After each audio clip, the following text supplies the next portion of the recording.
Y bueno, para platicar de toda esta infodemia que se desató la semana pasada, nos acompaña en el estudio Daniela Dávila, bienvenida. Gracias. Y Giovanni Pajarito, el fact-checker de Infodemia. ¿Cómo están? Pues a mí me pareció que lo que vimos, por lo menos desde el miércoles hasta el fin de semana, hasta el domingo, fue una ola intensa, muy frecuente y con una gran variedad de noticias falsas. ¿Cómo la viviste? ¿Qué análisis le das a este fenómeno de noticias falsas sobre Otis? Pues creo que en primer lugar empezar diciendo que nos encontramos ante un fenómeno inédito. No lo habíamos experimentado sobre todo en la costa de Acapulco, y ante esto creo que lo primero que identifico ante cualquier tipo de situaciones parecidas es que se encuentra un fenómeno en el que todos los comunicadores, periodistas y personas con audiencias en redes sociales, ya no solamente periodistas, tienden a volverse expertos y expertas en cada tema, en cada fenómeno que arrasa en la sociedad mexicana.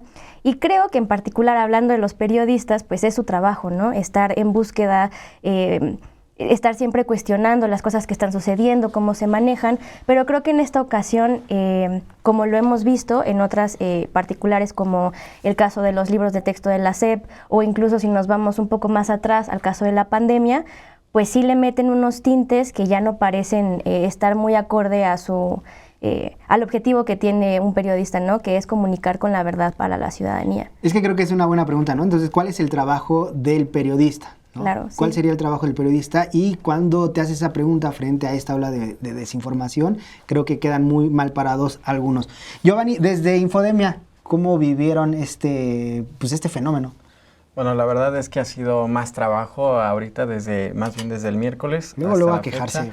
Ha sido muchísimo trabajo, pero ha sido bueno, ¿sabes? O sea, estamos verificando que toda la información que nos llega pues sea cierta. Y en este tema pues sí hay muchos aspectos, como bien lo comentaba también nuestra compañera, es ese tema, ¿no? De sin verificar muchas veces se comparte, y los periodistas a veces, hay muchos, en muchos casos como Héctor de Mauleón, que escribe en El Universal, él compartió un video de supuesta propaganda y uso electoral, donde decía que era para los damnificados de Acapulco, lo cual es falso. O sea, ese video lo verificamos y encontramos que fue grabado en Chiapas y no fue en Guerrero, y fue de meses previos. Entonces, hay, creo que un nado sincronizado más bien entre comentaristas, medios de comunicación, usuarios también de redes sociales, de más allá de la tragedia, más allá de informar y de denunciar algunos aspectos, se trata quizá de un golpeteo político también.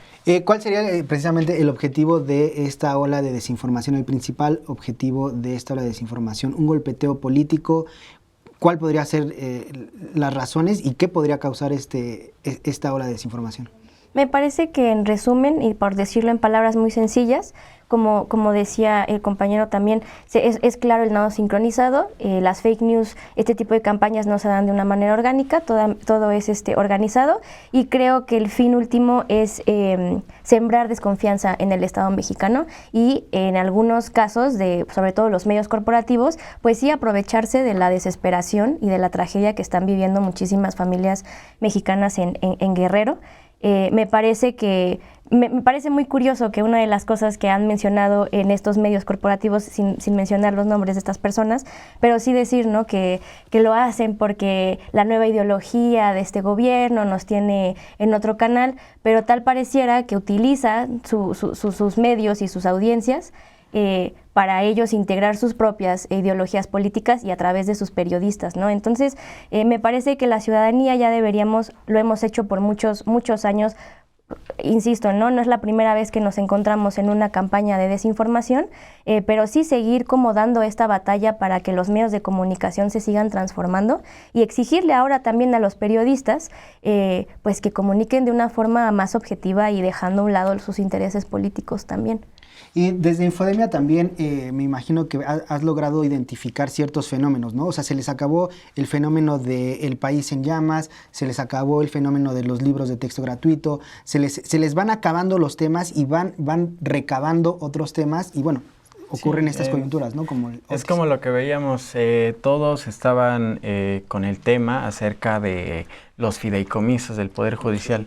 ¡Pum! Cae el huracán, y como dice nuestra compañera, todos son expertos en huracanes, Todos sabían que el gobierno, a pesar de que este huracán y que los expertos en fenómenos naturales, o digamos en este caso huracanes, han señalado y han puntualizado que este fenómeno se formó prácticamente, o sea, de repente, y que no hubo más bien como temas para haber alarmado antes, ¿no? Entonces todos se vuelven expertos, todos dicen, se pudo haber avisado antes, ¿por qué el gobierno no avisó? ¿Por qué solamente fue un tuit? Cuando en realidad en Infodemia revisamos y es falso.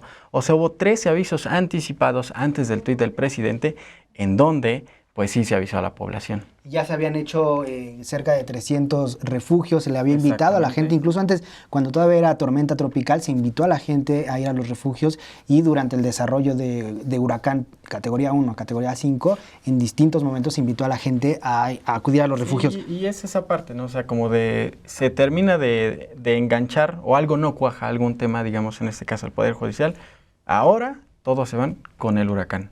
Y pues no sé qué llegue a pasar, digamos, en el otro caso, la siguiente semana, para que pues igual todo este nado sincronizado de medios, de periodistas y de pues usuarios también, incluso en redes sociales, o podría decirse bots, pues se alineen para picarle, ¿no?, a un tema. Que se les olvide Guerrero.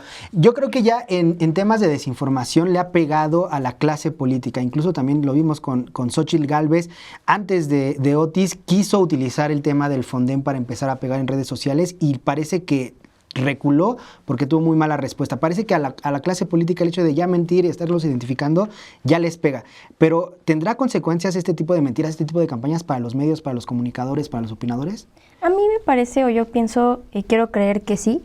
Al final de cuentas, me parece que la gente identifica ya muy bien, no de ahorita, de hace mucho tiempo, quiénes son los periodistas, las personas con audiencia en redes sociales que se han encargado de difundir este tipo de noticias falsas. Creo que podemos pensar en una cantidad de montajes, por ejemplo, del periodista Carlos Lorete Mola, ¿no? Entonces, creo que la gente ya lo tiene muy bien identificado, quiénes son las personas que repetidamente están detrás de estas campañas, y al mismo tiempo también me parece que identifican quiénes son las personas que de toda la vida han estado con ellos ayudándoles, no de ahorita, de hace muchísimos años atrás. Entonces, a pesar de que estas campañas pues sí inciden en la opinión pública, a mí me gustaría, o creo que también la evidencia nos muestra que ellos mismos se desenmascaran solos, y al final de cuentas también agregar, ¿no? Otra de las cosas que han dicho mucho es que a través de toda esta información del gobierno, claro, en este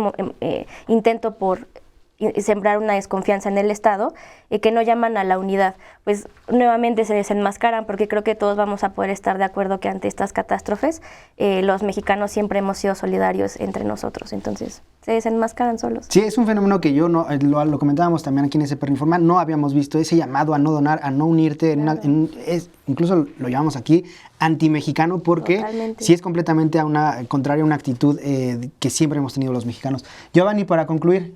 Sí, pues ese tema creo que también, lo que explicabas, el tema de la coyuntura también, creo que parece lamentable, a mí me pareció lamentable que dentro de esa campaña también utilizaran los hashtags no donen. Entonces, cuando en realidad el gobierno sí permitía la entrada de víveres y sigue permitiendo, y si ven en redes sociales hay miles de testimonios de personas ejemplificando cómo llevaron sus donaciones y no les pasó absolutamente nada, no las retuvieron, no las asaltaron y no les quitaron nada, así que sigan donando. Daniela, para concluir. Pues sí, creo que invitar a la gente a seguir el trabajo que realizan nuestros compañeros, de estar desmintiendo, buscando, verificando los datos, y al final creo que los mismos mexicanos nos damos cuenta de cómo ayudarnos entre nosotros. No es la primera vez que suceden o que nos vemos en la necesidad de apoyarnos, pero eso, ¿no? Insistir en que verifiquen la información que están ellos también pues difundiendo en sus grupos de WhatsApp. Hoy es mucho más fácil difundir la información, pero eso es un arma de doble filo, ¿no? Tenemos que estar seguros de lo que estamos compartiendo. SPR Informa. Tus causas son noticias. SPR Informa. SPR Informa.